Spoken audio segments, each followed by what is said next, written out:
সকাল সকাল বাজার থেকে মাছ নিয়ে এসেছে। দেখো মাছ ভাজা বসিয়ে দিয়েছি। মাছটা দেখেই তো তোমরা বুঝতে পারছো এটা কি মাছ। বাবা রে বাবা, মানে এত, এই মাছের এত দাম, কি আর বলবো।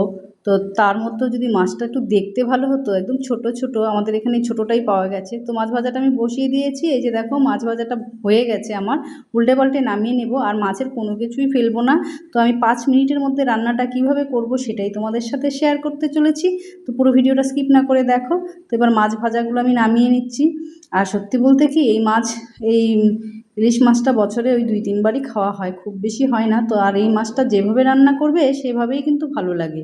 ইলিশ মাছের ঝোল বলো, সর্ষে পোস্ত যেটা বলো সেটাই ভালো লাগে। তো আমি এর আগের দিন এনেছিল, সেটা আমি আলু দিয়ে ঝোল করেছিলাম, তাও ভালো লাগে। তো যাই হোক, এখানে মাছের তেল আর হচ্ছে ডিম ছিল, সেটাও কিন্তু আমি ফেলবো না। ফেলবো মানে কি, মানে মাছ ভাজায় দেবো না একদমই, সেটা দিয়ে আলু ভেজে নেব। ঝিরিঝিরি করে আলু কেটে নিয়েছি, আলু ভেজে আমি নামিয়ে নেব, তোমাদের দেখাচ্ছি চলো। সাথে একটু বেগুন হলেও কিন্তু দুর্দান্ত হতো ভাজাটা। তো যাই হোক, এর মধ্যে আমি নুন হলুদ দিয়ে দিয়েছি। আর যেটা দিয়েছি সেটা একটা বড় সাইজের গোটা পেঁয়াজ আমি কুচি করে দিয়েছি। তো একদম কম আঁচে ভালো করে লালচে লালচে করে ভেজে নেব। আসলে এটাতে ইলিশ মাছের তেল আছে, ফ্লেভারটা কিন্তু খুব সুন্দর বেরিয়েছে, খেতেও ভালো লাগবে। তো ভাজাটা আমার হয়ে গেছে। এবার ভাজাটা নামিয়ে আমি রান্নাটা দেখো 5 মিনিটে কীভাবে করব, চলো দেখতে থাকো। এই যে ভাজাটা কিন্তু আমি এই যে নামিয়ে নিয়েছি, দেখো কি সুন্দর হয়েছে, গরম ভাতে কিন্তু দুর্দান্ত লাগবে। এবার কড়াতে আমি তেল দিয়ে দিয়েছি, তেলটা গরম হোক। আর এদিকে দেখো আমি সর্ষে, আর সর্ষের সাথে একটু নুন দিয়ে দিয়েছি। শাশুড়িমাকে দেখতাম সর্ষের সাথে নুন দিয়ে বাটলে নাকি তেতো লাগে না। তো যাই হোক, সর্ষেটা এবার আমি ছেঁকে নেব, কারণ এই যে দেখো খোসাগুলো থাকে, এই খোসাগুলো কিন্তু খেলে মানে পেটে সমস্যা হতে পারে। তো এটা ভালো করে আমি ছেঁকে নেব। আর আমার বর তো পোস্ত ভালোবাসে, সেই জন্য একটু পোস্তও দেবো।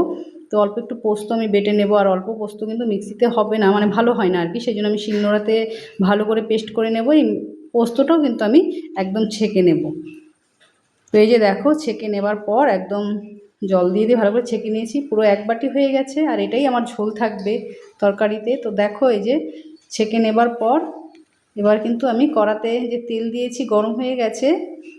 এবার তেলে আমি দিয়ে দেব গোটা কালো জিরে, কালো জিরে ফোড়নে দেবো, আর কাঁচা লঙ্কা। তো ঝালটা কিন্তু তোমাদের পছন্দ মতো তোমরা দিতে পারো, আমাদের ঝাল কমই খায়। দেখো আমি 3টা কাঁচা লঙ্কা দিয়েছি। এবার কিন্তু আমি এই যে ছেঁকে রাখা জলটা দিয়ে দেবো, মানে সর্ষে পোস্তর ঝোলটা আর কি। তো এবার দিয়ে দেবার পর দেখো এতে এবার আমি পরিমাণ মতো নুন দেবো। নুন আমি সর্ষে বাটায় দিয়েছিলাম, মাছ ভাজায় আছে সেই জন্য অল্প পরিমাণে দেব। আর দিয়ে দেব হলুদ।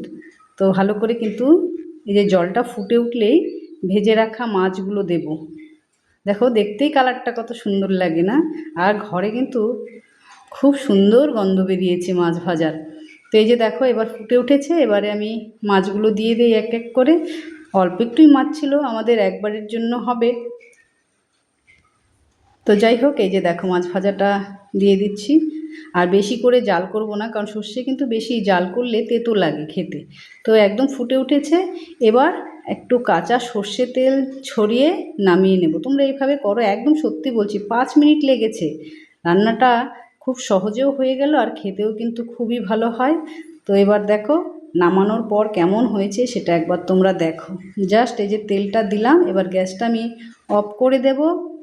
এই দেখো কি সুন্দর হয়েছে। তো কেমন লাগলো রান্নাটা অবশ্যই জানিও, যে যেখান থেকে দেখছো সবাইকে অসংখ্য ধন্যবাদ।